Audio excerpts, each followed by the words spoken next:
వక్రతుండ మహాకాయ కోటి సూర్య సమప్రభ నిర్విఘ్నం కురు మే దేవ సర్వకార్యేషు సర్వదా.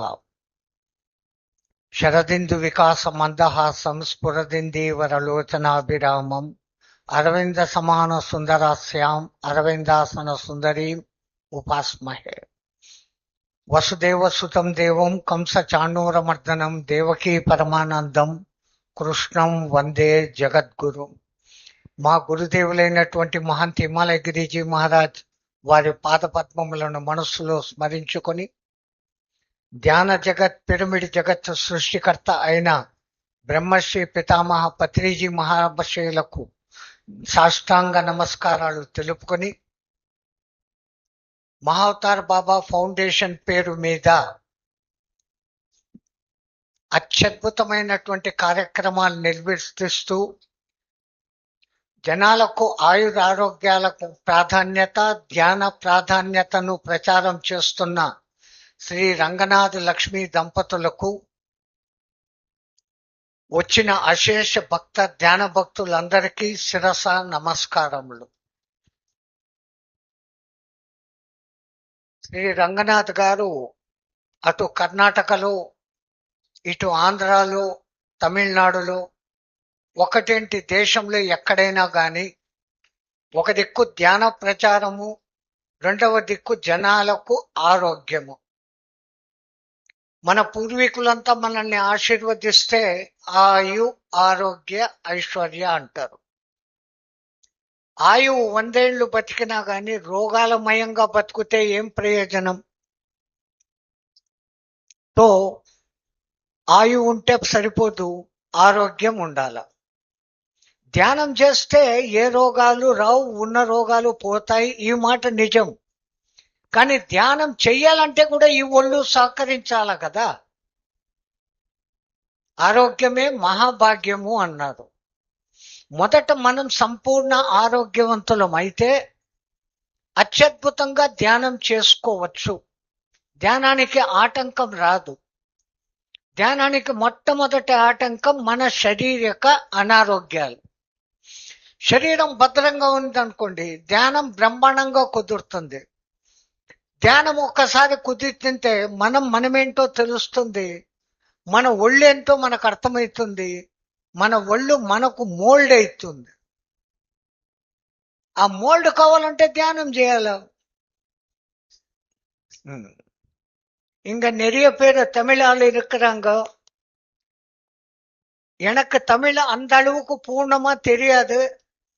ஆனால் கொஞ்சம் கொஞ்சமா தமிழ் உள்ள பேசுறதுக்கு பிரயத்னம் பண்ணுவேன். எதனா தவறு இருந்தால் மன்னிக்க வேண்டும். நல்லா பேசுறேனா?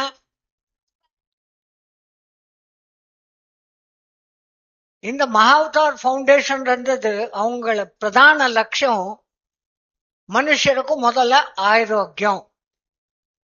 ಅದು ಒಣ್ಣಿಲ್ಲ. ಈ ಇಂಗ್ಲಿಷ್ ಟ್ರೀಟ್ಮೆಂಟ್ ಅಲ್ಲ. ನಮ್ಮ ಭಾರತೀಯ ಸನಾತನ சாம்பிரதாயದಲ್ಲಿ பஞ்சம வேத ஆயுர்வேத அன்றது ஒன்று இருக்குது.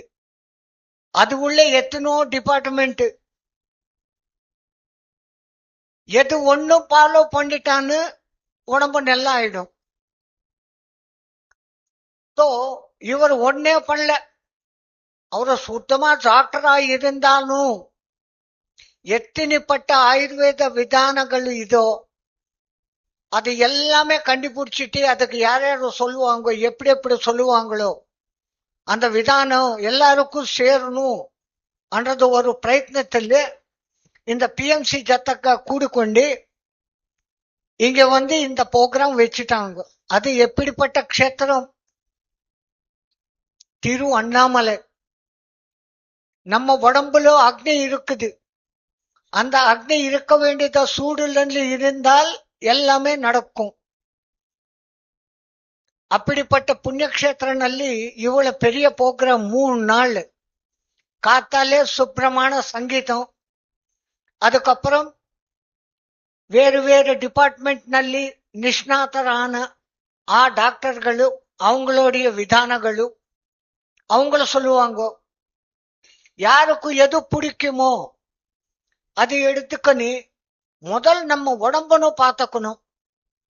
உடம்பு நல்லா இருந்தாலும் எல்லாமே பண்ணலாம். பணம் சம்பாதிக்கணும் பண்றதுக்குன்னு, தியானம் பண்றதுக்குன்னு, உயிர் நெத்தின நாளும் இருக்கிறதுக்குன்னு எது தேவைப்படும்? ஆரோக்கியம் தான் தேவைப்படும்.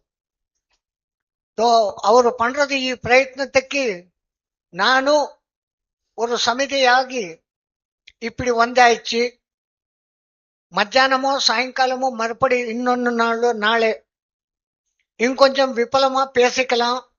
அவங்களுடைய காரியக்கிரமம் நிறைய காரியக்கிரமங்கள் இது, நிறைய பேர் வந்திருக்கிறாங்க. அவங்களெல்லாம் இந்த ப்ரோக்ராம் எப்படின்றது அவர் சொல்லுவாங்க. அதை பற்றி நம்ம போலாம். ஆனால் ஒண்ணு, பிஎஸ்எஸ்எம் என்ற ஒரு கிரமசிக்ஷண கூட்டமா வரதில்லை. ஒரு லைனா வந்துடும். யாரு என்ன சொல்லுவாங்களோ எடுத்துக்கணும். அது ஃபாலோ பண்றதுக்கு பிரயத்னம் பண்ணும். அதுக்கப்புறம் தியானத்துல உட்கார்றது. நன்றி.